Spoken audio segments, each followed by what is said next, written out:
think we can, in the oil and gas industry, you can talk about many technological innovations that are basically led by our need to become every time more and more cost efficient. But probably that is not the most important innovation in the industry. I think that would be the fact that we are all compelled to change our paradigms and focus and define what is it that we're doing and why is it that we're doing what we're doing. And this is how do we insert our activities and redefine our role in society and focus on our contributions rather than just the way that we are being measured economically. What is our role as operators and the territories that we're working? And I believe that is not only the biggest challenge of the industry today, but that one that is driving us to create and find so many other innovative ways of operating and reaching out to the people around us.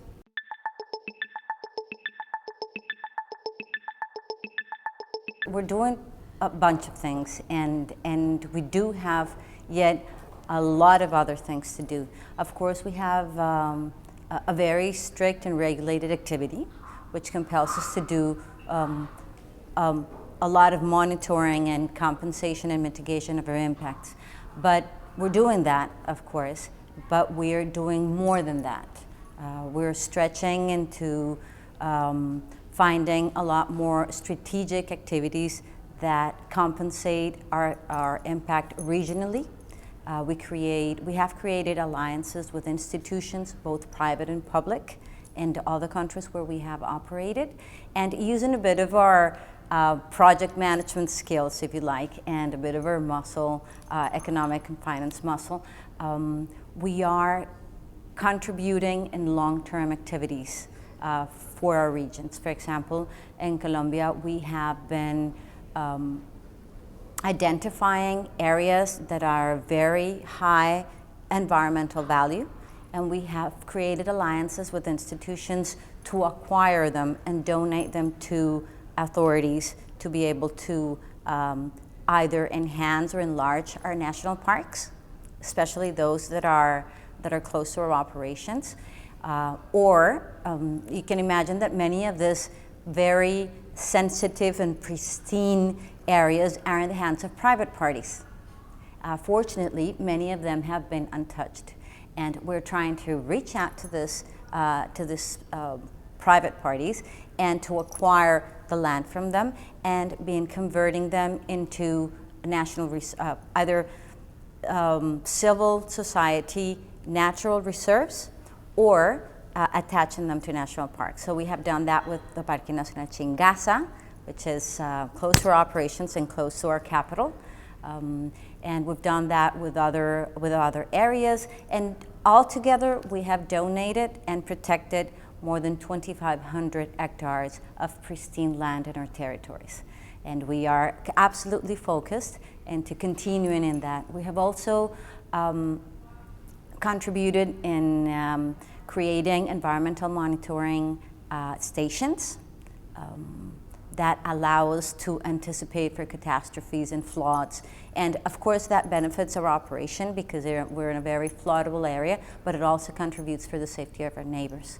So we're working in those directions, at least in Colombia. And elsewhere, for example, in Peru, we have created an alliance with Washington Smithsonian Institute, which is one of the first times that an oil company actually establishes an alliance with an entity of this credibility. And they have helped us basically construct the baseline of our project in Peru and create all the inventory and the information that we need to implement the best practices for the development of the project. And we're using that, in fact, right now to not only identify new species. In fact, 4 new species of fish were identified in our project as a result of this alliance with the Smithsonian.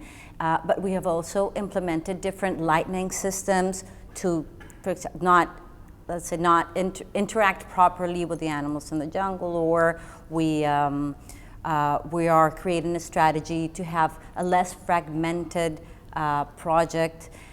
In fact, there's a number of ideas that come from the people who are technical in knowing it, that are technical and specialized in protecting.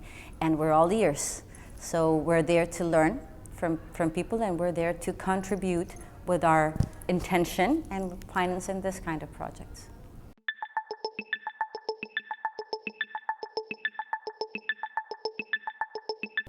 I think that necessarily one comes with the other.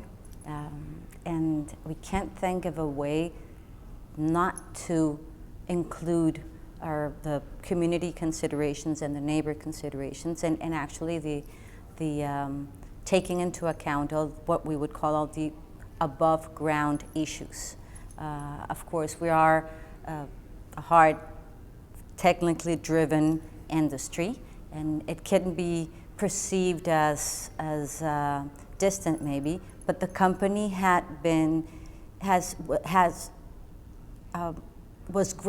was created with what we call SPEED, and it's an integrated value system, our integrated value system. And SPEED, which rules basically every activity within the company, stands for safety, prosperity, employees, environment, and community development.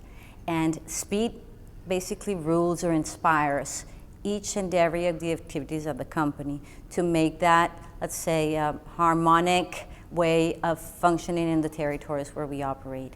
So of course we want everybody to come safe, to go home safe, but not only our employees, but every contractor, mostly local contractors. We want, of course, to generate prosperity and retribute to our shareholders.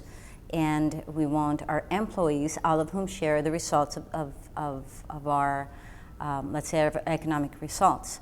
And then, of course, environmentally, we're so committed, as we just mentioned, with a number of other programs, and in general, our commitment to protecting the areas where we operate, and the community development, which is the reason why basically we're doing things. I mean, we're not only there to contribute to our shareholders, but we're also giving back to all of our stakeholders.